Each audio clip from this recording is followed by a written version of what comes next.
안녕하세요. 김동희입니다. 2022년도 국가직 9급 조리막 해설 시작하도록 하겠습니다.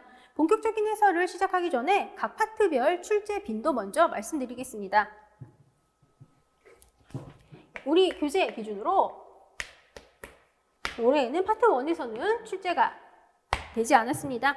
그리고 파트 2, 두 번째 파트에서는 한 문제가 출제가 되었고요. 세 번째 파트에서는 두 문제가 출제되었습니다. 네 번째 파트에서 한 문제가 출제되었고, 다섯 번째 파트 종자 파트에서 두 문제가 출제되었습니다. 그리고 여섯 번째 파트 여기 육종과 관련한 부분이죠. 여기에서 이제 한 문제가 출제되었고요. 그리고 일곱 번째 파트 여기에서 네 문제, 여덟 번째 파트에서 다섯 문제, 그리고 갱신과 관련한 아홉 번째 파트에서 한 문제, 또 열 번째 파트에서 한 문제, 그리고 11번째 파트, 보호 파트죠. 보호 파트에서 두 문제 이렇게 출제가 되었습니다. 그래서 굉장히 골고루 출제가 된 것을 확인을 해볼 수가 있습니다. 그런데 아주 이렇게 골고루 출제가 되었는데 아주 특징적인 부분이 있죠. 어떤 특징이 있냐면 파트 7, 8 부분 봐주세요. 파트 7, 8 부분, 이 두 파트에서 총 9문제가 출제되었습니다. 이 정도면 상당히 많이 출제가 됐다고 볼 수 있는 부분이죠. 그래서 아마 우리 교재에서 앞부분에 있는 출제 빈도 분석표를 보신 분이라고 한다면 파트 8, 여덟 번째 파트에서 상당히 많은 문제가 출제되고 있다는 걸 아마 벌써 확인을 하셨을 거예요. 이 여덟 번째 파트가 묘목, 식재, 그리고 숯가꾸기 이런 것들과 관련한 부분이죠. 그런 부분들은 항상 많은 문제가 출제가 되어 왔고 앞으로도 역시 계속 많은 문제가 출제될 수밖에 없는 파트예요. 그래서 여덟 번째 파트 굉장히 중요한 부분입니다. 그리고 일곱 번째 파트 묘목 생산과 관련한 부분, 여기도 또 상당히 또 많은 문제가 출제되는 굉장히 중요한 파트가 되는 것이고요. 그리고 파트 1에서는 출제가 안 됐지만 이번에 아주 골고루 출제가 되었어요. 그리고 이번 조리막 시험의 난이도를 상중하로 평가를 한번 해본다면 난이도 중정도로 평가를 해볼 수가 있습니다. 왜 중정도로 평가를 했냐면요. 문제의 보기를 봤을 때 조금 낯설어 보이는 내용들이 하나씩 들어있는 문제들이 있었어요. 그래서 그런 보기들 때문에 실제 난이도보다 조금 더 문제가 어렵게 느껴지는 그런 부분이 있으셨을 수도 있겠다라고 생각을 했습니다. 그래서 난이도 중정도로 이제 제가 평가를 했는데요. 그래도 사실 이번에는요, 상당히 좀 여러 문제들이 보기 네 가지를 다 알지 못해도 답을 찾을 수 있게 출제가 되었습니다. 구체적으로 문제 5번, 6번, 7번, 17번, 18번이 구체적인 그 예시가 되고요. 그래서 일부러 좀 어려워 보이게 문제를 좀 출제를 하려고 좀 노력을 했구나라고 좀 느낄 수가 있었습니다. 그런데 사실 답을 찾는 데는 크게 걸림돌이 되는 보기들은 아니었었어요. 그리고 또 특징적인 사항이 한 가지가 있다면 우리가 주로 조리막에서 다루고 있는 내용이 아닌 조금 더 폭넓은 지식을 통해서 답을 찾아야 되는 문제가 한 문제에 출제가 되었다는 거가 아주 특징적인 부분입니다. 그런데 그렇게 폭넓은 지식, 우리가 주로 조리막에서 다루는 부분이 아닌 걸 통해서 답을 찾는 문제, 그거는 지금 이거 19번 문제, 조금 이따 설명을 드릴 텐데요. 19번 문제가 그 예시라고 볼 수 있습니다. 그런데 사실 그런 것까지 일일이 다 공부하기는 굉장히 좀 힘들어요. 그래서 어쩔 수 없이 이제 그 문제, 19번 문제 같은 경우는 100점 방위중 문제, 이렇게 우리가 좀 생각을 해볼 수가 있겠고요.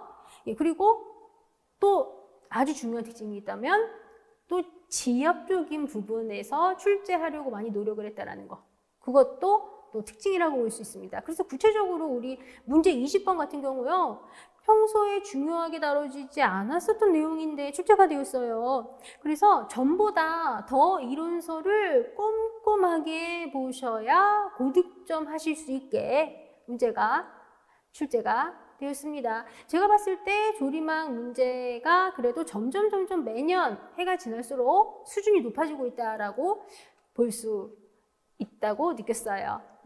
그래서 공부하실 때 물론 열심히 다 공부하시겠지만 이론서를 더 확실하고 꼼꼼하게 봐주세요. 그럼 바로 이제 설명 시작하도록 하겠습니다. 1번 문제, 종자 검사 기준에 대한 설명으로 옳지 않은 것을 물어보는 문제입니다. 예, 정답은 2번입니다. 그렇죠? 예, 이 문제는 우리 파트 5, 다섯 번째 종자 파트에서 확인을 하실 수 있는 부분이죠. 예, 효율은 종자의 발화율과 순량률의 합을 백분율로 나타낸 것이다. 이거 완전 틀렸다라는 거 우리가 알아봐야죠. 효율이라고 하는 거는 순량률과 발화율을 곱해서 백분율로 나타내잖아요. 그렇죠? 예, 순량률과 발화율을 곱해서 백분율로 나타낸다고요. 그래서 어떻게 계산을 해요? 발화율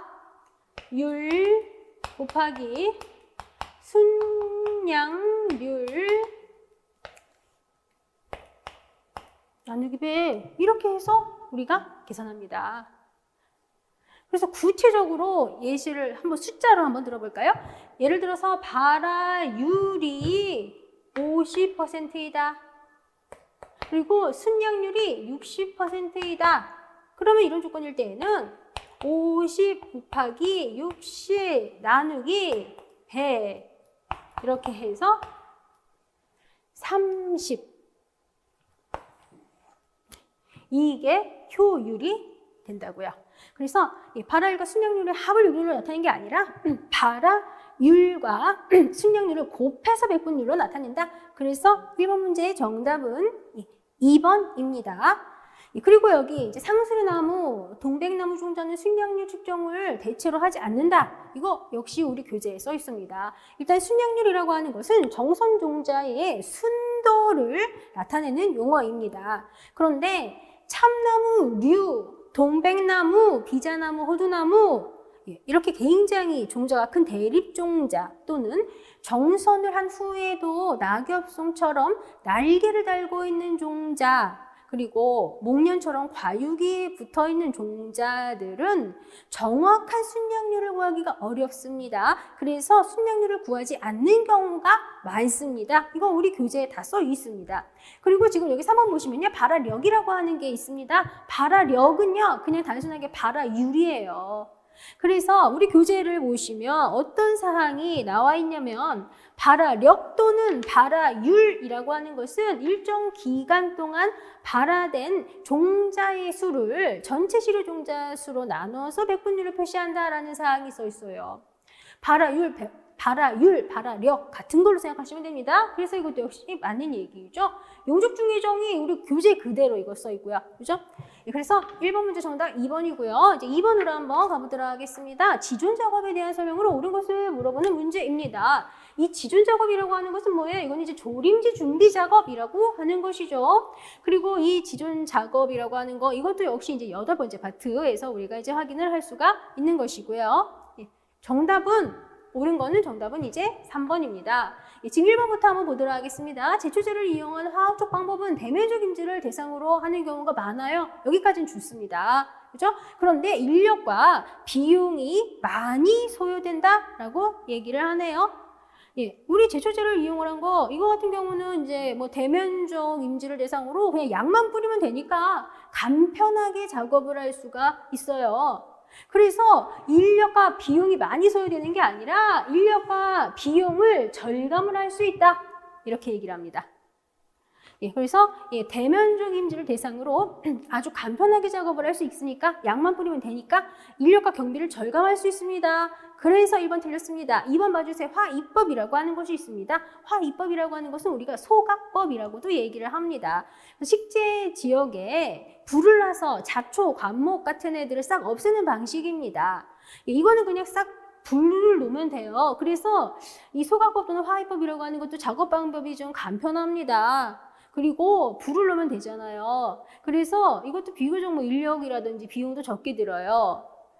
그리고 또 소각에 따라서 토양 내의 무기 양분의 함량이 일시적으로 증가가 되는 이런 특성도 볼 수 있어요. 그렇지만 이거는 불을 놓는 거죠. 그렇기 때문에 인접지역으로 불이 퍼져가지고 대형 산불이 될 그런 굉장히 위험성이 있어요. 그래서 우리나라에서는 거의 실시하지 않습니다. 그래서 화이법은 지력 향상에 도움되기 때문에 우리나라에서 주로 이용한다가 아니라 토양 내 무기 양분의 함량이 일시적으로 증가가 되는 특성이 있기는 한데 대형 산불이 될 위험이 있어서 우리나라에서는 거의 실시하지 않습니다. 그렇죠? 그래서 화이법 우리나라에서 주로 뭐 실시 안 한다, 거의 실시 안 한다 이런 사항이 여러 번 출시됐었죠. 그리고 여기 4번 봐주세요. 낫 등의 소도구 사용해요. 트랙터 같은 중장비도 사용합니다. 그죠? 사용합니다. 그래서 우리 교재에 지존 작업의 정의를 얘기하는 부분이 있는데요. 거기에 뭐라고 써 있냐면요. 이 지존 작업이라고 하는 거는 묘목을 심을 땅에 벌채 잔해물이라거나 아니면 뭐 덩굴식물 같은 것들을 정리하고 묘목, 활착과 생육에 방해되는 장애 요인을 제거하는 것이 지존 작업이다. 이렇게 얘기하죠. 예. 그리고 약지살포법도 이용하고 소각법도 사용을 하고 낫 같은 소도구나 트랙터 같은 중장비를 이용을 하는 기계적 방법도 있다. 이렇게 얘기합니다. 그래서 낫 등 소도구 사용하고 트랙터 같은 중장비도 사용합니다. 우리 교재에서 확인하실 수 있으십니다. 정답은 3번입니다.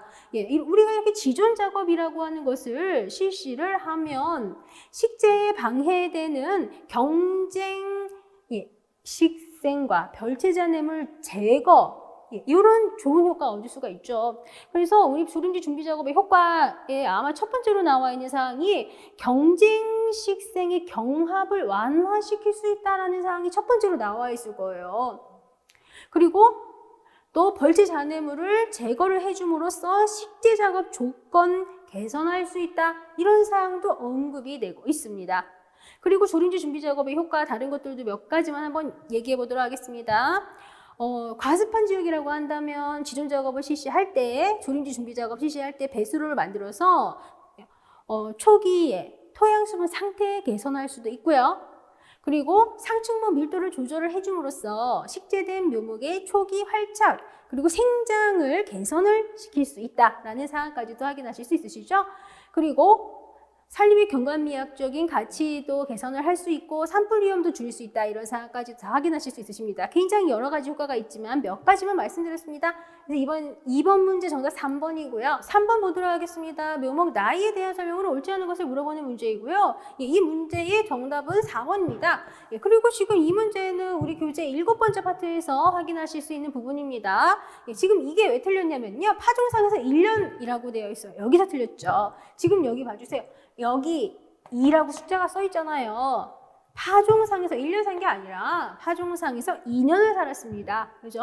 그리고 그 후에 이제 파종상에서 2년을 살고서 첫 번째로 상체를 하고 1년 살았죠? 그리고 두 번째로 상체하고 1년을 살았어요. 그죠? 그래서 2번 상체한 거는 맞아요. 그리고 4년생 실생묘라는 것도 맞아요. 그죠? 파종상에서 2년 살았고, 첫 번째 상체하고 1년 살았고, 두 번째 상체에서 또 1년 살았으니까, 만 4년생 실생묘, 이건 맞다. 그런데 파종상에서 2년 살았다라는 거죠. 정답은 그래서 여기 4번이 됩니다. 이런 사항들은 굉장히 기본적인 사항이죠. 그래서 어떻게 보면 이 문제는 이제 보너스 문제라고도 볼 수가 있습니다. 그리고 여기에서 이렇게 찍 그어진 거, 요거 하나 있으면은 한 번 상체했다라는 거, 요거 하나 있으니까 한 번 더 상체했다라는 거, 이거 헷갈리시면 안 되고. 그리고 이게 산목면은 이렇게 사선으로 이렇게 표현한다는 거, 이거 헷갈리시면 안 됩니다. 아주 기본적인 사항이죠. 4번 보도록 하겠습니다. 하디-바인베르그 평형 집단의 조건이 아닌 것을 물어보는 문제이고요. 정답은 1번입니다. 일단 이 하디-바인베르그 법칙이라고 하는 것은 어떤 집단에서 그 집단의 크기가 충분하고 배우자의 무작위적인 교배가 이루어지고 돌연변이가 없고 도태가 없고 유전자의 이주가 없으면 그 집단을 형성을 하고 있는 유전적인 구성, 즉 유전자형의 빈도가 세대 경과에 따라 변하지 않는다는 거, 그게 하디-바인베르그 법칙이에요. 그런데 그 하디-바인베르그 법칙의 전제 조건 이미 얘기했죠. 집단의 크기가 충분해야 된다고요. 소규모 집단이 아니라 충분한 크기의 집단이어야 된다. 그래서 정답이 1번인 거고요. 그리고 배우자의 무작위적인 교배가 이루어져야 돼요. 임의 교배가 이루어져야 돼요. 그리고 돌연변이가 없어야 되고 도태가 없어야 돼요. 이런 게 하디-바인베르그 법칙의 전제 조건인 거예요. 그래서 새로운 게 생기지도 말고 있었던 게 없어지지도 말아라. 이런 얘기라고요. 그죠? 그리고 유전자의 이주도 없어야 된다. 그게 하디-바인베르그 법칙의 전제 조건입니다. 예, 정답 1번이고 우리 6번째 파트에서 이 사항 확인하실 수 있으십니다. 5번 보도록 하겠습니다. 예, 우리나라 소나무의 생육 특성으로 옳지 않은 것을 물어보는 문제입니다. 정답은 1번입니다. 예, 일단 소나무는 양수입니다. 그래서 광량이 부족한 지역에서는 생육이 어렵다. 여기까지는 맞습니다. 그런데 내공해성 수종이므로 가로수로서 적합하다. 이 부분이 틀렸습니다. 소나무는 내한성, 내건성 다 높습니다. 그렇지만 대기 오염에 대한 저항성은 보통입니다. 그래서 뒷부분이 틀렸습니다. 그리고 이렇게 대기 오염에 대한 저항성은 보통이다. 이러한 사항들은 우리 교재에서 10번째 파트 주요 수종의 특성과 관련해서 확인하실 수 있으십니다. 정답 1번입니다. 2번, 3번, 4번 내용은요. 우리 교재에서 4번째 파트에서 확인하실 수 있으십니다. 일단 우리나라에서 단일 수종으로 가장 넓은 면적에 걸쳐 있는 숲이 소나무림이죠. 그리고 소나무림이 많이 분포하는 지역은 화강암과 화강편마암을 모함으로 해서 생성이 된 모래질이 많은 갈색 산림 토양입니다. 그리고 표터층의 양분 함유 비율이 높은 산성 토양 산림지대입니다. 그죠? 그래서 이런 사항도 맞고, 그리고 또 소나무는 척박하고 건조한 지역 그런 곳에서 계속 유지가 되는데 그런 곳에서만 사는 건 아니고 비옥한 곳에서도 잘 살죠. 그리고 우리나라에서 단일 수종으로 가장 넓은 면적에 걸쳐 있고요. 그리고 여기 보시면요. 식생천이 과정에서 참나무를 비롯한 하루수의 경쟁에서 뒤지고 있다. 이건 어디서 확인하실 수 있으시냐면 4번째 파트에서 최근 우리나라에서 소나무림이 줄어드는 원인이라고 하는 게 있어요. 거기에서 구체적인 원인으로 첫 번째로 언급이 되고 있는 사항이 4번째 내용입니다. 그렇죠? 그래서 5번의 정답은 1번입니다. 6번 보도록 하겠습니다. 다음에 해당하는 수종이 무엇이냐라고 하는 문제이고요. 일단 정답은 여기 3번입니다. 지금 보니까 여기 학명이 나와 있습니다. 1번 학명은 뭐냐면 이건 주목입니다. 그렇죠? 1번은 주목, 2번은 개비자나무, 그리고 3번은 비자나무, 그리고 4번은 눈축백입니다. 저기 박스를 한번 봐주세요. 박스를 보면 상록 침엽 규목이면서 음수고 종의가 종자를 완전히 둘러싼다라는 사항이 있습니다. 종의라고 하는 것은 종자 껍질을 얘기합니다. 종의라고 하는 거 이거는 종자 껍질입니다. 종자 껍질입니다. 일단 이 주목, 개비자, 비자나무 얘네 이 3가지 수종 있죠? 이 3가지 수종은 전부 다 종의가 있습니다. 종의는 전부 다 있어요. 그런데 주목과 개비자나무는 뭐예요? 얘네는 극음수죠. 그죠? 주목, 극음수, 개비자, 극음수, 그리고 비자나무 얘는 그냥 음수. 그래서 종의가 있으면서 음수 비자나무입니다. 얘네는 극음수예요. 그래서 이거 우리 파트 3, 3번째 파트 보시면은 내음성 표 있잖아요. 거기서 얘네들 내음성 확인하실 수 있습니다. 그죠? 그리고 여기 눈축백이라고 하는 거 있죠. 이 눈축백 같은 경우는요. 얘는 높이가 약 10m 정도 자라는 상록 교목인데 흔히 관목상이다 이렇게 얘기를 합니다. 얘는 상록 교목인데 흔히 관목상이다 이렇게 얘기를 합니다. 그리고 얘는 굉장히 특징적인 사항이 수목학책 기준으로 얘는 음수다 이렇게 얘기합니다. 그리고 얘는 종의가 없습니다. 그래서 4번은 눈축백은 일단 종의가 없어서 탈락. 이 1번, 2번, 3번 다 종의가 있는데 이 중에서 그냥 음수는 3번. 1번, 2번은 극음수. 그래서 정답은 3번이 됩니다. 사실 이 사항은 3번째 파트하고 10번째 파트 이게 다 같이 이렇게 조합이 되어서 답을 찾아야 되는 문제이죠. 예, 정답은 이제 3번이 되고요. 그리고 이제 7번으로 한번 가보도록 하겠습니다. 이 수목 내 지질에 대한 설명, 옳지 않은 것을 물어보는 문제입니다. 예, 정답은 2번이네요. 그죠? 7번 문제 정답 2번입니다. 지금 이 문제는 우리 두 번째 파트에서 확인을 할 수가 있는 부분입니다. 일단 1번 한번 봐주세요. 지질은 세포막의 주요 구성 성분이다. 이거 맞는 얘기죠. 예. 우리 원형질 막을 생각하면 되잖아요. 그죠? 예. 원형질 막, 그거는 인지질로 이루어져 있죠. 지질은 세포막의 구성 성분이다. 그대로 연결되죠. 예, 옳지 않은 거는 2번이라고요. 예, 종자의 경우에 지질이 미토콘드리아에 저장된다? 여기 들리죠? 기본적으로 이 지질이라고 하는 것은 살아있는 유세포의 세포 기질에 저장됩니다. 그런데 종자의 경우에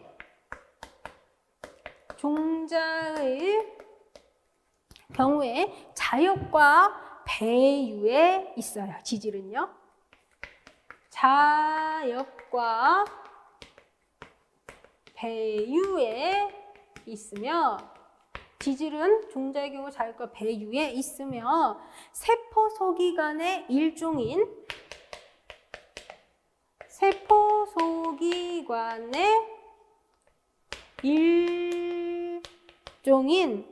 올레오솜에 저장됩니다. 올레오솜에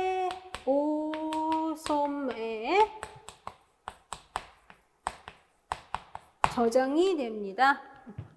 그래서 글씨가 안에 보니까 여기 세포 소기관의 일종인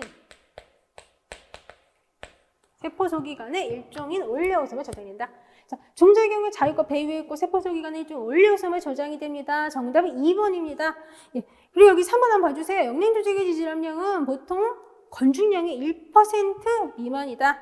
이게 맞는 얘기죠. 그래서 우리 교재에서도 수목 내 지질의 분포와 관련해서 언급이 되고 있는 부분을 보시면 식물의 영양 조직에서는 함량이 매우 낮아서 보통 건중량 1% 미만이다 이렇게 얘기하죠. 그런데 열매와 종자의 지질 함량은 영양 조직보다 훨씬 높다 이렇게 써 있는 것도 확인하실 수 있으십니다. 그리고 작은 종자에는 주로 지질이 많죠. 참깨, 들깨 이런 거 생각하시면 되고, 그리고 큰 종자에는 탄수화물이 주성분인 경우가 많죠. 큰 종자의 탄수화물 주성분인 거 구체적으로 밤 같은 거 생각하시면 되겠고요. 그죠? 그리고 여기 4번 봐주세요. 숲의 지질 함량은 목부의 지질 함량보다 높다. 그래서 구체적으로 숲의 지질 함량은 목부의 심재나 변재보다 높은 특성 가집니다. 7번의 정답은 그래서 2번이 됩니다. 이거 두 번째 파트에서 확인하시면 되고요. 이거는 2번 보기와 관련한 사항을 정확하게 몰랐어도 1번, 3번, 4번이 확실히 맞다라는 걸 아니까 그래서 답이 2번이구나. 이렇게 1번, 3번, 4번이 확실히 맞으니까 그렇죠? 이렇게 답을 찾을 수 있겠죠? 8번 보도록 하겠습니다. 소나무의 유성 생식에 대한 설명을 옳지 않은 것을 물어보는 문제이고요. 정답은 1번입니다. 지금 이 문제 같은 경우는 우리 5번째 파트 종자 파트에서 확인하실 수 있는 부분이고요. 여기 웅성배우체라고 써 있는 부분 있죠? 이 부분이 자성배우체 이렇게 바뀌어야 맞는 문장이 됩니다. 일단 화렵수, 침엽수 얘네들의 특징을 우리가 확실하게 구분을 해야죠. 화렵수 같은 경우는 중복 수정을 하죠. 그런데 침엽수는 단일 수정을 합니다. 자, 침엽수는 단일 수정을 한다. 그러면 화렵수의 중복 수정이라고 하는 것은 뭐냐면요. 난핵과 정핵이 합해져서 2n짜리인 접합자가 생기고 그리고 극핵과 정핵이 합해져서 3n짜리인 배유핵이 생기는 거. 그래서 믹스가 여기에서도 믹스가 되고 여기서도 믹스가 돼. 이렇게. 그래서 정액이 여기서 한번 합해지고 정액이 여기서 한번 합해져. 이렇게 믹스가 되는 게 두 군데서 돼. 이게 중복 수정이에요. 그리고 접합자는 나중에 배가 될 부분이죠. 배유핵은 배유가 될 거예요. 그래서 화렵수는 배는 2N이고 배유는 3N이에요. 이게 특징이죠. 그런데 침엽수는 단일 수정을 한다고요. 이거는 뭔 소리냐면 난핵 1N짜리하고 정핵 1N짜리가 합해지는 거. 믹스가 한 번만 돼. 이 두 군데서 믹스가 되는 게 아니라 믹스가 한 군데서만 돼. 이게 단일 수정이에요. 그래서 2N짜리인 접합자가 만들어진다. 침엽수에서는 이 과정이 없다고요. 소나무 침엽수죠? 소나무는 이 과정이 없어요. 딱 믹스되는 거 딱 한 번만 된다고요. 그러면 소나무 같은 애는 이렇게 3N짜리인 배유가 형성되지 않는다고요. 그러면 대신에 자성배우체라고 하는 애가 이 배유의 기능을 대신한다. 이게 특징적인 부분이 됩니다. 일단 이 소나무에는요, 2N짜리인 배낭 모세포가 있어요. 그죠?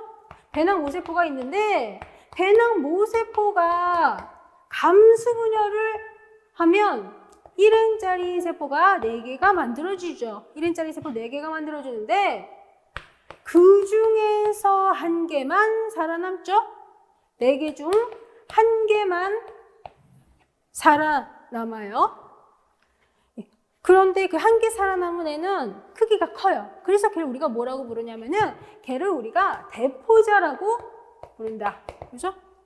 그리고 대포자 안에는 핵이 있는데 그 핵이 굉장히 여러 번 분열한다고요. 굉장히 여러 번 막 분열을 해요. 그래서 이 안에 엄청나게 많은 핵들이 있어요. 그리고 이 안에는 이렇게 핵이 많다 보니까 장난기라는 애가 엄청나게 많이 형성이 돼요. 그래서 보통 배주 안에 1개 이상 최고 100개까지도 장난기가 형성된다. 이렇게 얘기를 합니다. 그래서 이건 무슨 간단하게 얘기를 하자면 굉장히 여러 번 핵 분열이 돼서 핵이 되게 많이 생겼는데 그야말로 그 중에 장난기는 여러 개가 생겨요. 그런데 진짜로 나중에 이렇게 배가 될 거는 이 중에 1개예요. 진짜 배로 자라는 건 1개예요. 그래서 핵은 되게 많이 생겼지만 이 중에서 1개가 그야말로 이렇게 단일 수정이 돼서 진짜로 배가 될 거다라고 생각하시면 되고, 그러면 나머지 이 부분, 여기 이 부분, 이 부분은 우리가 뭐라고 부르냐? 자성 배우체 이렇게 부르는 거라고요. 그래서 이 자성 배우체 얘는 한마디로 1N짜리인 거죠. 믹스가 안 됐으니까, 그죠? 그래서 이 자성 배우체 얘가 나중에 배유의 기능을 하는 부분이에요. 그래서 3N짜리인 배유가 만들어지진 않지만 자성 배우체 1N짜리인 애가 소나무에서는 배유의 기능 대신한다. 이게 특징이다. 정답 1번이고요. 전에 기출문제에서 이거 자성 배우체 물어보는 거 그림으로 문제가 출제가 된 적도 있었었죠. 좀 전에 말씀드린 것처럼 이 안에 핵이 되게 많이 생긴다고요. 그렇죠? 일단 1개 살아남은 1N짜리 세포 1개 살아남은 거 되게 크다 그랬죠. 그리고 걔는 대포자인데 그 안에 핵이 되게 많이 분열한다고 했어요.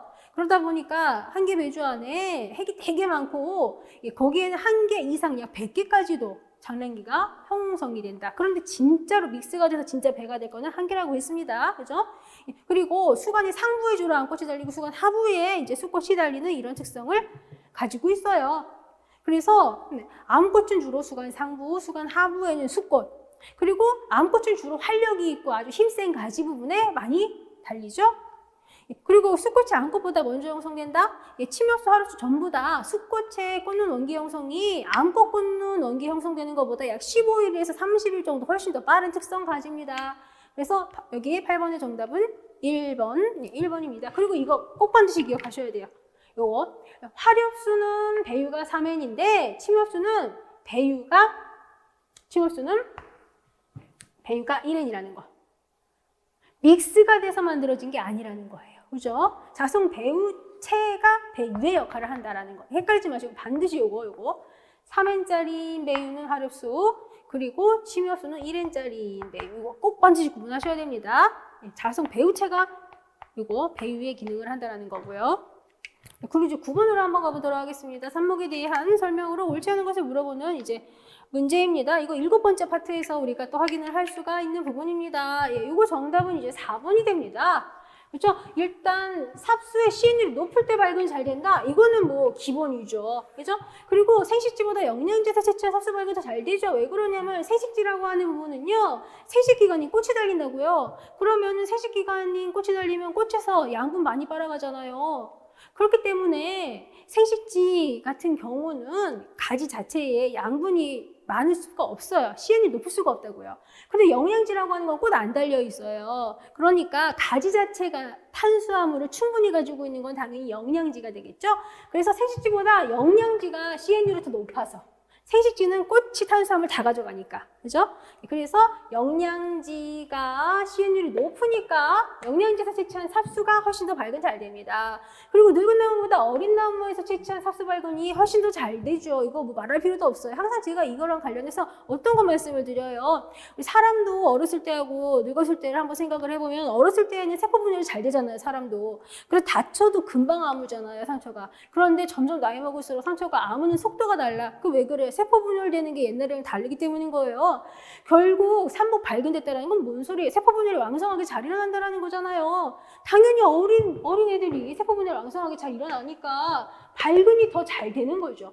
그래서 이거 1번, 2번 보기는 CN율이 높은 조건, 여기 3번은 세포 분열 잘 되는 거는 이렇게 어린 애들이 세포 분열 잘 되는 거, 사람 상처 잘 아무는 거랑 똑같이 생각하면 된다고 여러 번 말씀드렸어요. 그리고 우리기다 소나무 등 자라면 왕성한 주지는 측지보다 발근율이 예외적으로 높다? 아니죠. 측지가 주지보다 발근이 더 잘 되죠. 왜 그래요? 주지라고 하는 부분은 주지는 수조직이 발달이 되어 있잖아요. 그죠?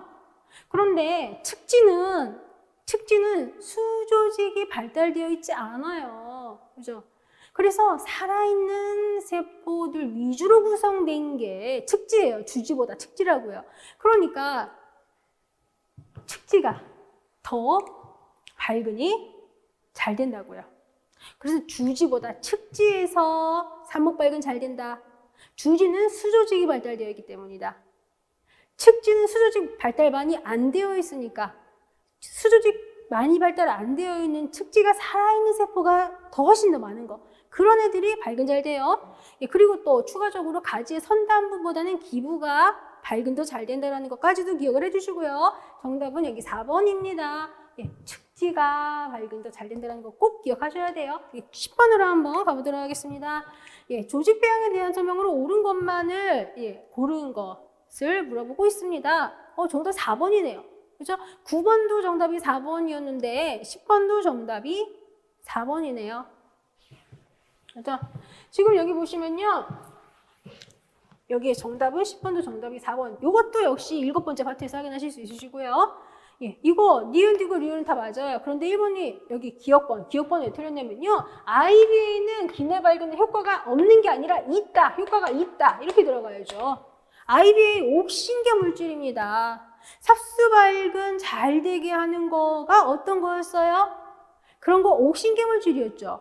그런데 그 옥신계 물질이라고 하는 것은 발근에 효과가 있다는 사항이 뭐 수목생리 파트 우리 앞부분 파트 2 부분에서도 언급이 됐었단 말이에요. 기본적으로 기내 발근이든 삽수 발근이든 발근이 되는 데에 결정적인 아주 중요하게 영향을 미치는 호르몬은 옥신류라고요. 옥신류가 발근에 영향을 미치는 대표적인 식물 호르몬이고 IAA하고 IBA가 옥신류에 속하는 애들이잖아요. 기내 발근에 효과 있어요. 삽수 발근이든 기내 발근이든 옥신류이기 때문에. 그리고 기내에서 만들어진 체세포 식물체는 외부 식재하기 전에 순화 과정 필요하죠. 기내에서 한마디로 실험실 안에서 기구 안에서 내가 체세포 식물체 만들었어요. 그러면은 그거는 내가 온갖 필요한 조건 다 맞춰주면서 기른 애예요. 그렇기 때문에 걔를 밖에다가 신고싶으면 외부 환경 조건에 적응을 시켜줘야 된다고요. 순화 과정 필요합니다. 그리고 배배양이라고 하는 거는 미성숙된 배를 배양해서 식물체를 만드는 방법입니다. 역시 이거 기내 배양에 이제 들어가는 것이고, 그래서 우리 교재에서는 기내 배양과 관련해서 아배양과 체세포 배양이라고 하는 게 이제 언급이 되고 있는데요. 그래서 그 체세포 배양과 관련해서 침엽수에서 주로 미숙배를 배양을 해서 성공을 거두고 있다는 사항이 구체적으로 언급이 되고 있습니다. 약배양이라고 하는 것은 세식기관 이용하는 지식 방법입니다. 약이 어디에 있나 생각을 하시면 돼요. 식물체에 꽃이 있잖아요. 꽃이 있으면요, 식물체 꽃에는 암술과 수술이 있죠. 그죠? 꽃에 암술과 수술이 있어요. 지금 요거 암술, 그죠? 여기 수술이에요. 꽃 자체가 생식기관이라는 건 아시죠? 꽃에 수술이 있는데 여기에요. 이게 약이잖아요. 이게 약이잖아요. 그죠? 그래서 꽃에 암술 수술이 있는데 이게 수술이고 여기가 약이라고요. 약은 꽃 생식기관에 있는 거예요. 그래서 약배양은 생식기관을 이용하는 지식 방법이 맞습니다. 그래서 요 약 부분을 채취해가지고 기구 안에서 배양을 해가지고 걔를 잘 분화시켜서 식물체에 되도록 하는 방식도 이용하고 있어요. 정답은 4번입니다. 11번으로 한번 가보도록 하겠습니다. 이거는 이제 8번째 파트에서 확인하실 수 있는 부분이네요. 정답은 2번입니다. 그죠? 이런 거 풀배기와 관련해가지고는 아주 기본적인 사항이 지금 출제가 되었습니다. 햇빛을 다량 요구하는 양수수종 조림지에는 당연히 모두 배기가 적용이 되어야죠. 그래서 양수수종도 햇빛 잘 받게 하기 위해서 모두 배기 실시하죠. 그리고 여기 현장에서 가장 일반적으로 실시하는 방법인데 한해 풍해 등이 예상이 되는 지역에 적용하는 거를 줄배기라고 하는 거죠. 줄배기라고 하는 것은 뭐예요? 줄배기라고 하는 거는 이렇게 내가 묘목을 이렇게 식재하는 요 줄만 내가 풀을 베준 거예요. 그러면 요런 데는 다른 원래 살고 있었던 애들이 있어요. 그러면 원래 살고 있었던 애들 이런 애들이 한해 풍해 이런 애들로부터 내가 심은 나무를 보호를 해줘요. 줄배기예요. 그리고 군상식재지는 아주 특별한 보호가 필요하다. 특별한 보호가 필요하다. 그러면 그거는 이제 둘레배기 이렇게 들어가는 거죠. 그래서 특별한 보호가 필요할 때는 이제 둘레배기를 한다. 그래서 심은 나무의 둘레만 깎아내는 방식이고 아주 많은 보호가 필요하다 또는 특별하게 보호가 필요하다. 그러면 그땐 둘레배기. 정답은 2번이고 8번째 파트. 그리고 지속 가능한 산림자원 뒷침에서 다 확인하실 수 있으세요? 이건 뭐 크게 문제가 안 되셨을 거예요. 12번으로 한번 이제 가보도록 하겠습니다. 12번 문제. 12번의 정답은 3번이네요. 그죠? 12번의 정답은 3번입니다. 3번입니다. 그죠? 지금 보시면요. 우리나라 천연인수가꾸기에서 적용하고 있는 수강급 바르게 연결한 거.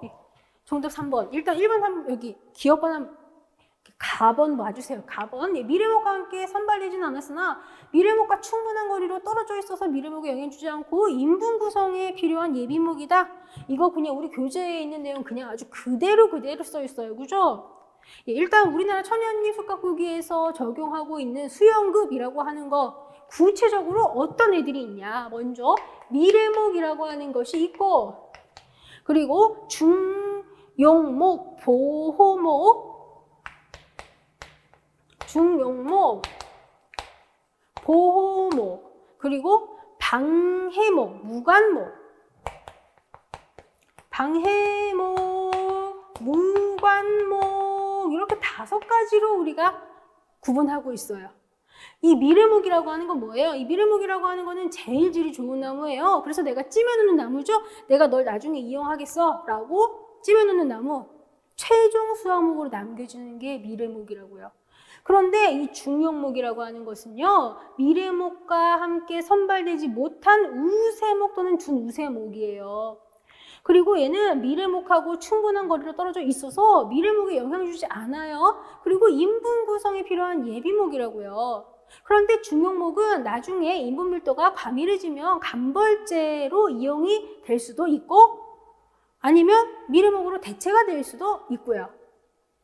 그래서 요거 중용목, 요거 가번 설명 주목이에요. 그리고 나번 한번 봐주세요. 현재 분량목, 피해목이지만 이문구성사는 남겨준대요. 이거 같은 경우는 무관목이에요. 무관목. 이 무관목은 미래목과 중용목에 전혀 장애가 되지 않는 형질 분량목, 피해목 그런 애들이라고요. 그리고 얘는 인분구성상 남겨주는데 나중에 차후에 감벌 대상이 됩니다. 그리고 여기 다음 봐주세요. 하층 인간을 이루고 있다. 이것만 딱 봐도 하층 인간을 이루고 있다는 내용만 봐도 무조건 이건 보호목이지. 그죠? 보호목이라고 하는 거, 이게 하층 인간을 이루고 있는 유용한 인목이고 미래목 생육에 지장 주지 않고 수간 하부가지 발달 억제시키고 임시보호 목적으로 남겨주는 거잖아요. 그죠? 그래서 정답은 이제 3번입니다. 그러면 여기 방해목이라고 하는 거 있잖아요. 방해목. 얘는 어떤 특성 가지고 있어요? 이름에서 대놓고 어떤 애인지 딱 특성이 나와요. 얘는 미래목, 중용목, 생장에 방해가 돼요. 그래서 얘는 경한목, 지장목 그런 애가 방해목이에요. 요거 사실 이 문제 같은 경우는 답원만 확실하게 딱 중심을 잡았으면 다른 거 몰라도 답은 나오는 거죠. 하층 인간을 이루고 있다. 이것만 딱 봐도 하층 인간 이루고 있는 거 보호목인데 이렇게만 딱 보고. 그렇죠? 정답은 3번입니다. 이거 중용목, 무관목, 보호목 이거 굉장히 중요한 개념이고 자주 출제되니까 꼭 기억하셔야 됩니다. 이거 8번째 파트에서 확인하시면 되고요. 그리고 이제 13번으로 한번 가보도록 하겠습니다. 지구 헥타르당 제적이 350세제곱미터인 택볼륨이 이상적인 경급별 제적 비율을 가질 때 헥타르당 대경목의 제적을 물어보고 있습니다. 이거 정답은 3번이네요. 이거 9번째 파트 갱신 파트에서 확인을 하실 수가 있으십니다. 우리 택벌림의 조건이라고 하는 게 있어요. 그게 뭐가 있어요? 소경급, 중경급, 대경급, 소경급, 중경급, 대경급의 비율이 어떤 비율을 가지고 있어야지 되냐? 2대 3대 5의 비율을 가지고 있어야 된다. 이게 특징이라고요. 이게 2대 3대 5의 특징이라고요. 그러면은 헥타르당 제적이 350세제곱미터다라고 봤을 때 대경목은 5의 비율을 가져야 된다고요. 그러면 지금 2대 3대 5 이걸 딱 보니까 그러면은 5라는 것은 여기에 350세제곱미터의 반토막이구나. 그죠? 그러면 350세제곱미터의 반토막은 정답 3번인 거잖아요. 그래서 저 350세제곱미터 저거를 나누기 10을 해보고 그러면 1이 얼만큼인지 나오겠죠? 비율이 얼만큼인지 나오겠죠? 그런데 굳이 그렇게 얘기를 안 해도 2대 3대 5면 이거는 더하면 5, 이거 5 그러니까 350의 반토막 정답은 3번. 쉽게 생각하시면 됩니다. 가끔 가다가 이런 산수가 헷갈리시는 분들이 계신다고 그래가지고 이렇게 좀 말씀드렸어요. 정답 3번. 그리고 14번으로 한번 가보도록 하겠습니다. 이것도 역시 7번째 파트에서 우리가 확인을 할 수가 있는 부분입니다. 산림 묘포와 시스템 양성에 대한 설명 옳지 않은 거 정답은 4번이 됩니다. 그렇죠? 불량한 묘목의 최초 삭품 작업은 발화된 유무에 자엽이 출현할 때 시행한다. 이거 틀렸네요. 이거 우리 교재에서 속간해기라고 하는 거 있죠? 7번째 파트에 보면 속간해기라고 하는 게 있어요. 속간해기는 언제 한다고 써 있어요? 본엽이 나온 때와 8월 하순경 한다고요.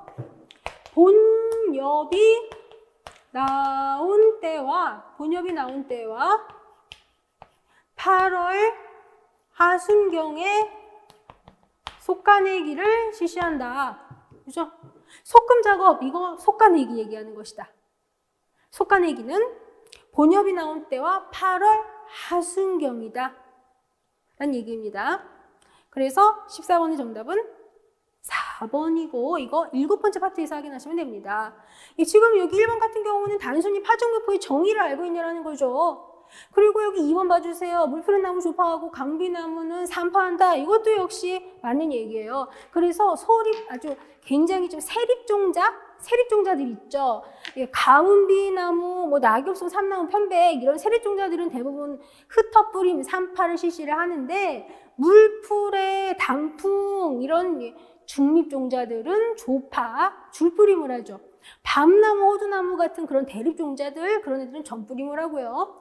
그리고 이꽃병이라고 하는 거는 라이조토니아와 이렇게 푸사리움 속에 의해서 발생한다. 이것도 맞는 얘기죠. 예. 그래서 뭐 이런 뭐 라이조토리아와 여기 푸사리움 그리고 또 뭐 피지움 이런 애들이 잎꽃병을 일으키는 애들이에요. 정답 4번. 이런 거 우리 교재에서도 여러 번 보셨고 되게 많이 이거는 뭐 교재에서도 이거 파란색으로 표시되어 있는 거 아마 확인하셨을 거예요. 14번 정답은 4번입니다. 15번으로 한번 가보도록 하겠습니다. 이거 11번째 파트에서 확인하실 수 있는 부분이네요. 그죠? 이거 보호 파트에서 확인하실 수 있고요. 예, 이런 특징을 가지는 거는 오리나무 잎벌레라고 하는 것입니다. 이 오리나무 잎벌레. 이 오리나무 잎벌레라고 하는 거 얘네가 성충, 유충이 동시에 오리나무에 잎을 식혜하는데요. 얘네들이 잎살만 먹어요. 그래서 잎이 붉게 빨간색으로 붉은색으로 변색이 되는 특성 나타납니다. 그리고 이 오리나무 잎벌레라고 하는 거 있죠? 얘네들은요. 수관 아래에 있는 잎부터 식혜를 하기 시작을 해서 점점 위로 올라가면서 식혜하는 특성도 가지고 있습니다. 예, 정답은 1번입니다. 그래서 유충과 성충이 모두 나뭇잎 식혜하고 여빙만 먹으니까 잎이 붉게 변한다. 요 두 개를 가지고 키워드로 생각하시면 되는 부분이에요. 그러면 잣나무 넓적 잎벌이라고 하는 거 있죠? 예, 이거 같은 경우는 보통 어떤 특성을 가지냐면 잣나무 넓적 잎벌은 부화 직후에 유충이 잎 기부에 실을 토해서 잎을 묶어서 집을 지어요. 그리고 그 속에서 잎을 절단을 하면서 막 끌어당기면서 섭식하는 특성을 가진다는 게 잣나무 넓적 잎벌의 특징이에요. 그리고 대벌레라고 하는 거 있죠? 이거는 잎을 모조리 먹어요. 매미나방이라고 하는 거 있죠? 매미나방. 예, 이거 같은 경우도 유충이 여러 가지 하류수하고 침엽수의 잎을 식혜하는 특성을 가지는데 뭐 산림이라거나 아니면 과수의 해충으로부터 아주 옛날부터 아주 때때로 많이 이제 발생하는 예, 그런 애입니다. 그리고 지금 여기 1번, 2번, 3번, 4번에 나와 있는 애들 있죠? 얘네 전부 다 식엽성 해충들로 구성이 되어 있습니다. 식엽성 해충. 그런데 특징적인 사항은 요거. 유충, 성충이 모두 나뭇잎 식혜하고 특징, 아주 이게 중요한 특징인 거예요. 여빙만 먹어서 잎이 붉게 변해. 이게 아주 특징적인 사항. 이게 키워드예요. 이런 특성 가지고 있는 거는 오리나무 잎벌레만. 요 중에서. 요거 정답 1번입니다. 그리고 이제 다음 문제 16번으로 이제 한번 가보도록 하겠습니다. 예, 이것도 역시 8번째 파트에서 우리가 확인을 할 수가 있는 그런 예, 부분이네요. 16번 문제 정답 3번입니다. 그죠? 3번입니다. 예, 최하층의 4, 5근목 전부와 3근목 일부 그리고 2근목의 상당수를 발표하는 거 이게 데라사키의 비종 간벌 방식이네요. 그러면 1번은 뭐예요? 4근목과 5근목을 제거하고 2근목의 소수를 발표하는 거. 이거 B종이 아니라 이거는 A종 간벌이네. 그죠? 데라사키 A종 간벌이에요. 2번 봐주세요. 2번 보면은 상층 수관을 강하게 벌치하고 상근목을 남겨서 수관과 임상의 직사광선을 받지 않도록 한대요. 이거 데라사키 간벌 방법 중에서 D종 간벌이에요. D종 간벌이에요. 그런데 여기 4번 봐주세요. 우세물과 벌채를 해가지고 아래에 자란 나무 생구 촉진을 시키겠대요. 이거는 하울리의 간벌 방식 중에서도 택벌식 간벌입니다. 택벌식 간벌입니다. 이거는 데라사키의 간벌 방식이 아니고요. 4번 보기는 하울리의 간벌 방식 중에서 택벌식 간벌입니다. 1번은 A종 간벌, 2번은 D종 간벌, 3번이 정답입니다. 그래서 이거 8번째 파트에서 확인을 하실 수 있는 부분입니다. 다음 문제 가보도록 하겠습니다. 17번 가지치기에 대한 설명으로 옳지 않은 거 물어보는 문제입니다. 이거 17번 문제도 역시 8번째 파트. 8번째 파트에서 언급이 되는 부분이 있죠. 정답은 4번입니다. 이 느티나무, 가시나무 얘네들은 가지 기부에 잔지를 남기지 않고 여기가 틀렸어요. 남기지 않고 생가지를 자른다 여기가 틀렸죠. 얘네들은 잔지를 남겨야 됩니다. 이 느티나무, 가시나무 이런 애들은 가지 기부에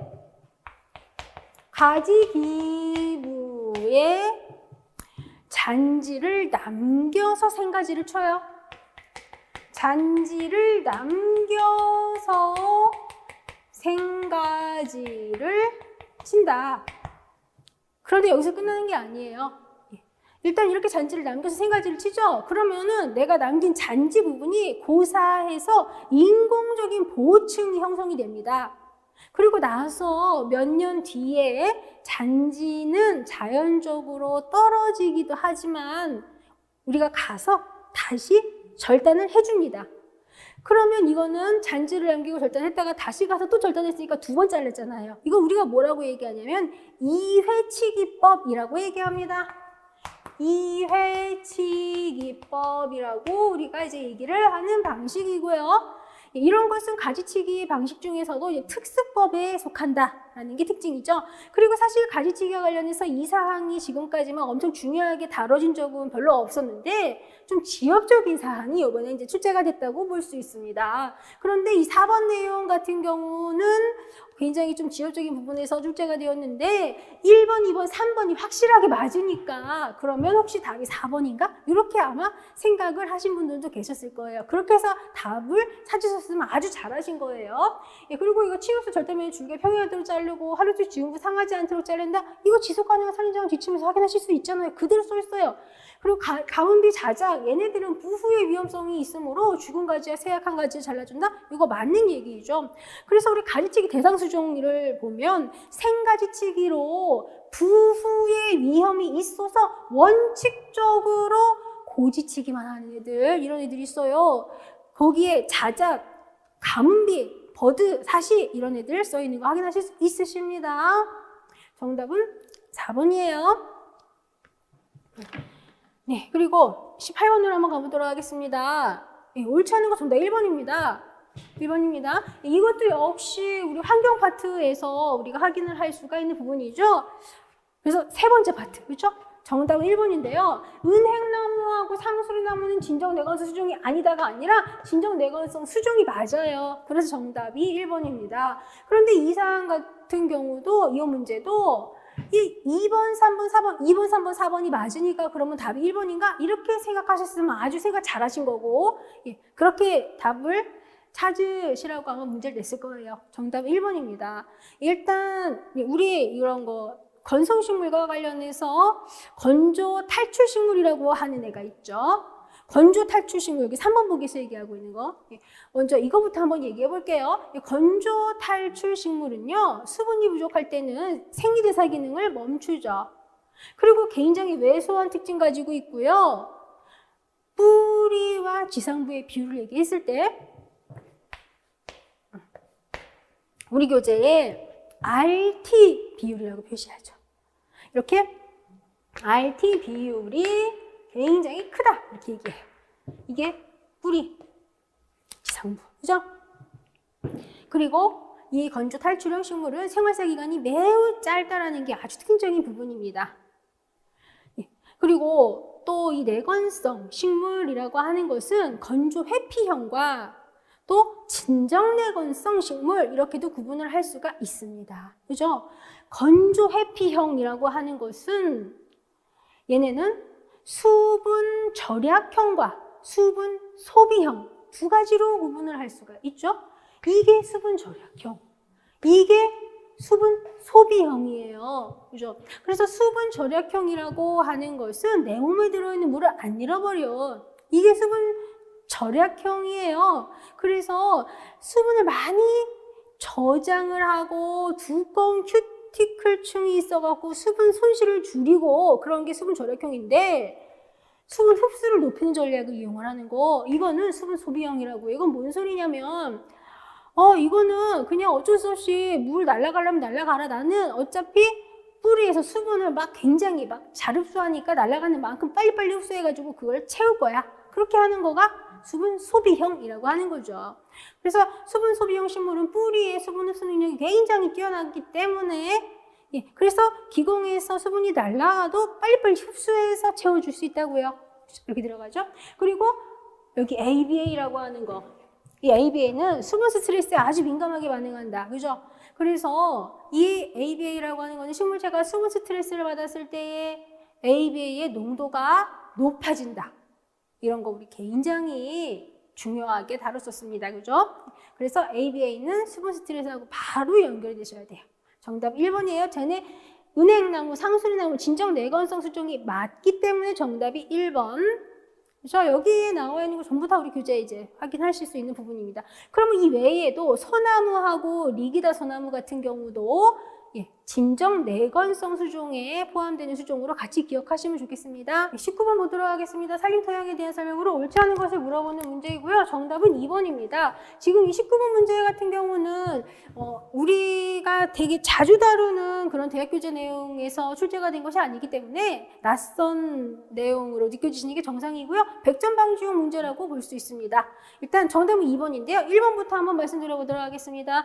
대부분의 토양은 불포화 상태에 있습니다. 상대적으로 좀 작은 크기의 공국에는 물이 있고 큰 크기의 공국에는 공기로 채워져 있습니다. 그런 상태의 토양을 우리가 이제 불포화 토양이라고 얘기합니다. 이런 불포화 토양에서의 수분의 이동은 굉장히 느리게 일어납니다. 그렇지만 식물에 필요한 물을 공급을 하는 데 있어서 아주 중요합니다. 그리고 이런 불포화 토양에서의 물의 이동은 기질 포텐셜, 중력 포텐셜 이 두 가지가 영향을 끼치는데 이 불포화 토양에서 물의 이동은 주로 미세 공급과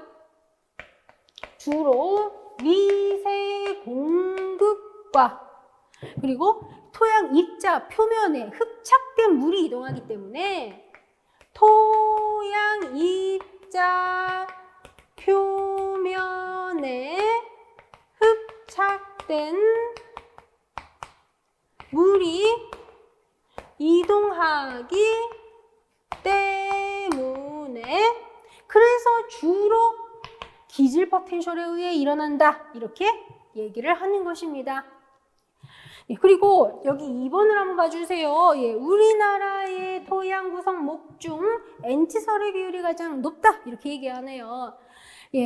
지금 우리 이거 토양을 구분을 할 때에 요즘에는 주로 우리나라에서 어떻게 구분을 하고 있냐면 7개의 목과 17개의 아목 그리고 39개의 대군 그리고 85개의 아군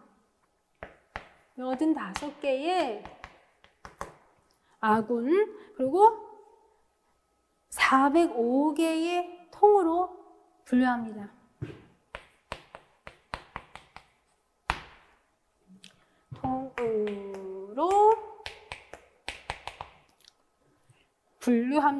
그래서 7개의 목, 17개의 아목, 39개의 대군, 85개의 아군, 405개의 통으로 분류하는데 그 중에서 우리나라의 토양 구성 목 중에서는 엔티솔이 아니라 인셉티솔이라고 하는 애가 인셉티솔이라고 하는 것의 비율이 가장 높습니다. 엔티솔의 비율이 아니라 인셉티솔의 비율이 가장 높습니다. 그래서 정답이 2번입니다. 그래서 사실 이 내용은 몰라도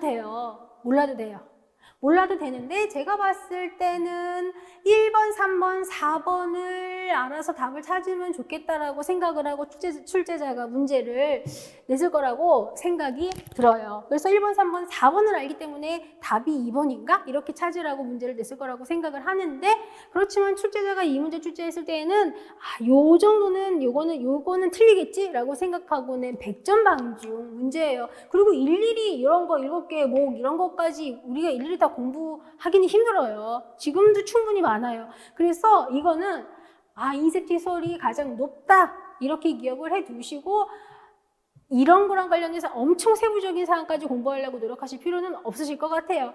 그리고 이 인셉티솔이라고 하는 거 있죠? 이 인셉티솔이라고 하는 것은 어떤 특성을 가지고 있는 것이냐면 특징적인 토양층이 나타나지 않는다. 이게 인셉티솔이라고 하는 거예요. 그 이유는 기복이 심한 산악지 같은 경우 여름철에 집중호우로 인한 토양 유실이나 침식이 굉장히 빈번하게 일어나고요. 그리고 곡간지 같은 경우는 붕적토라고 하는 게 계속 쌓여 있어요. 그래서 토층 분화가 잘 일어나지 않기 때문에. 그래서 인셉티솔이라고 하는 게 가장 높다 이렇게 얘기합니다. 그리고 여기 3번 보시면은 토양의 공급률이 입자밀도, 용적밀도를 파악해서 구할 수 있다 이렇게 얘기하죠. 요거는 제가 공식을 적어드릴게요. 이거는 기억을 해주세요. 공급률을 계산을 하는 공식은 1 빼기 입자밀도분의 1 빼기 입자밀도분의 용적밀도 곱하기 100 이게 공식입니다. 공급률은 1 빼기 입자밀도분의 용적밀도 곱하기 100 이게 공식이에요. 그래서 요거는 기억을 해주세요. 요거는 기억을 해주세요. 그리고 4번은 아마 알아보셨을 거예요. 4번이 맞다라는 건 알아보셨겠죠? 이 프랑키아라고 하는 건 어떤 애가 공생을 해요? 오리나무, 류, 보리수나무, 담자리꽃나무, 소기나무, 속 그런 애들이 프랑키아가 공생을 한다. 그 정도는 알아보셨죠? 그래서 4번이 맞다라는 거는 아셨을 것이고 요거 1번 보기하고 3번 보기는 지금 기억해 두시고 그런데 요런 거 토양 구성 모기 뭐 어쩌네 저쩌네 이런 거는 일일이 다 세부적으로 모르셔도 돼요. 그렇지만 인셉티솔의 비율이 높다. 이렇게만 적어주세요. 정답은 이제 2번입니다. 그런데 1번, 3번 보기 요거는 앞으로 알아두시면 좋으실 거예요. 정답은 2번. 20번으로 한번 이제 가보도록 하겠습니다. 산불의 진화 방법에 대한 설명을 옳지 않은 것을 물어보는 문제입니다. 이거 우리 이제 보호 파트, 그죠? 보호 파트에서 우리가 확인을 할 수가 있는 그런 부분인데요. 20번 문제에는 정답이 이건 3번이 되네요. 정답이 3번입니다. 산불 규모가 큰 경우 화두에서부터 신석기 진화를 시작한다? 이게 들렸어요. 산불 초기 또는 불이 좀 약한 때 그때는 화두부터 진화를 해 나갑니다. 그런데 산불의 규모가 클 때는 화두에서부터 진화 못해요. 산불 진화를 할 때의 산불 초기 그리고 불길 약할 때 불길이 약할 때 요럴 때 화두에서부터 진화를 하는 것이고 산불 규모가 엄청 커요. 막 불길이 엄청 심해. 그러면 그때는 화두가 아니라 측면부터 이럴 때는 화두가 아니라 측면부터예요. 측면부터 불을 꺼나가야 됩니다.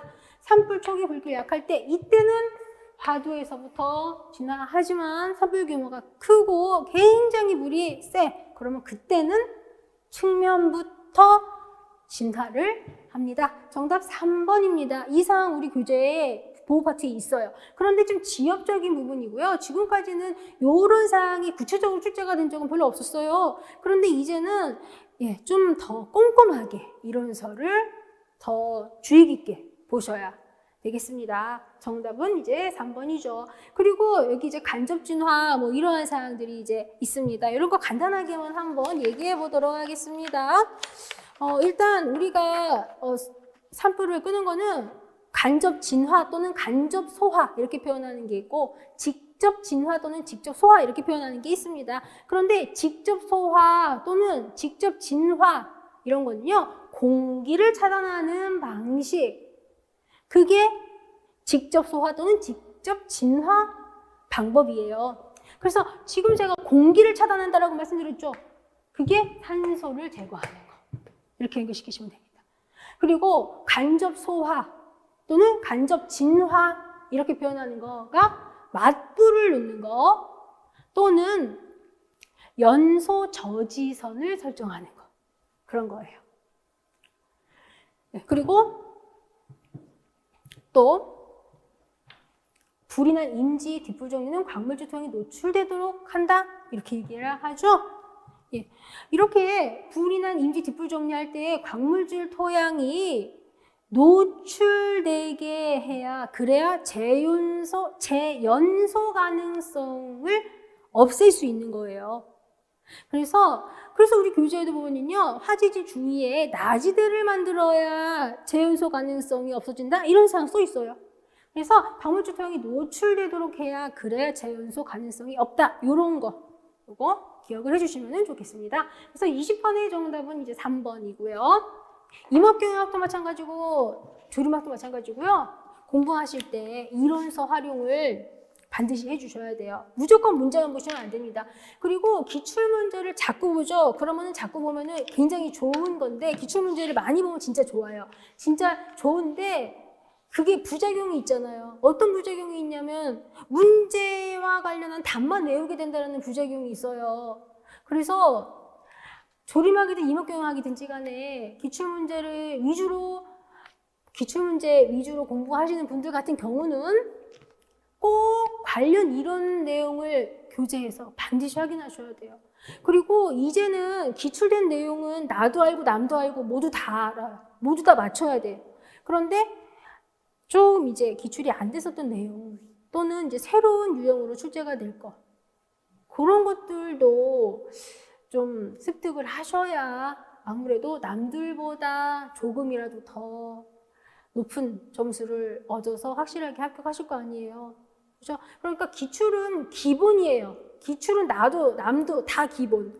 그런데 이론서를 꼼꼼하게 봐주셔서 기출되지 않은 부분에서 문제가 출제가 된다거나 할 때도 답을 찾아주실 수 있게 좀 공부를 해주세요. 사실 어떻게 보면은 그렇게 하는 거가 쉽지는 않아요. 쉽지는 않지만 그래도 지금까지 공부를 해오신 게 있으실 테니까.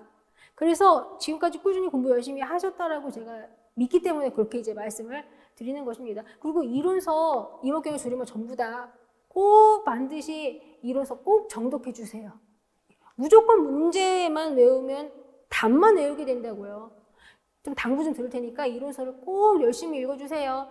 그리고 이 조림학도 본인이 생각한 것보다 조금 점수가 못 나왔다, 너무 실망스럽다 이러신 분들이 분명히 있으실 거예요. 그렇지만 우리는 아직 지방지 시험이 있잖아요. 그렇기 때문에 남은 기간 동안 시간 활용 잘해가지고 열심히 공부하면 충분히 지방직 시험에서 좋은 점수 맞으실 수 있어요.